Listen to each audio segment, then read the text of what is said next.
एक पिता का दर्द। एक गांव में एक छोटा सा बच्चा था। उसके पिता तो थे लेकिन माँ की मृत्यु हो गई थी। पिता सारा दिन काम करता और अपने बेटे को पाल पोस कर बड़ा करता। वह सारे सुख अपने बेटे को देता जो एक माँ दे सकती थी। उस पिता ने कभी कुछ नहीं मांगा, सिर्फ इतना ही मांगा कि मेरे बेटे को कोई परेशानी ना हो। दिन बीतते गए, बेटा पढ़ लिख कर अच्छी जॉब करने लगता है और वह शहर में रहने लगता है। कुछ दिन बाद वह अपने पिता से मिलने आता है और कहता है, पापा मुझे कुछ पैसों की ज़रूरत है। मैं चाहता हूँ कि शहर में ही ज़मीन लेकर अपना घर बना लूँ। पिता इस बात को सुनकर बहुत खुश होते हैं। सोचते हैं कि मेरा बेटा है, एक न एक दिन नाम करेगा। जिंदगी भर की बचाई हुई पूंजी को निकालकर अपने बेटे को दे देते हैं। बेटा शहर चला जाता है और उन पैसों से अपना घर बना लेता है। पिता इधर इंतज़ार करता रहता है कि मेरा बेटा फिर से आएगा, एक न एक दिन मेरे पास आएगा ही। जाएगा कहाँ? उसके पास अब कोई नहीं जाता था, क्योंकि ना ही अब उस पिता के पास पैसे थे और ना ही रहने की जगह थी। कुछ दिन बाद बेटा फिर लौट कर आता है और अपने पिता से कहता है, पापा अब आप दादा बनने वाले हैं। पिता को बहुत खुशी होती है।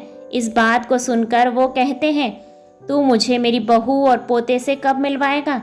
बेटा कहता है, बस पापा थोड़े दिन और।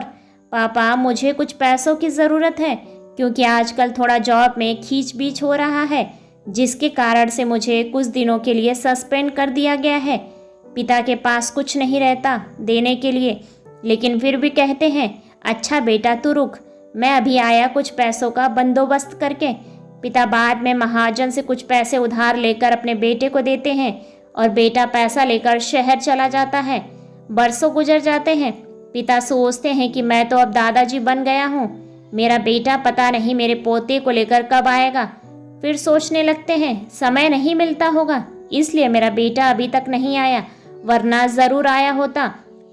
तब तक महाजन 2-3 आदमी को लेकर उस पिता के घर आता है और कहता है कि आपके वादे के मुताबिक मैं पूरे 3 महीने बाद आया हूँ अपने पैसे ले जाने। पिता कहते हैं, मेरे पास पैसे नहीं हैं देने के लिए। महाजन कहता है, जब पैसे नहीं थे तो आपने मुझसे उधार क्यों लिए? तभी पिता कहते हैं, ठीक है रुको, मैं तुम्हारे लिए पैसों का बंदोबस्त करके आता हूँ। और वो वहाँ के नज़दीकी अस्पताल चले जाते हैं। वहाँ जाकर अपना ब्लड डोनेट करते हैं और अपनी एक किडनी बेच देते हैं और उस महाजन का कर्ज छूटा कर देते हैं। किडनी बेचने के बाद उनकी स्थिति और भी खराब हो जाती है और वह उस आस में जी रहे होते हैं कि मेरा बेटा एक दिन आएगा ज़रूर। इस आस में जीते जीते एक दिन पिता की मृत्यु हो जाती है, परंतु उस बेटे को अपने पिता को आग देना भी नसीब नहीं होता।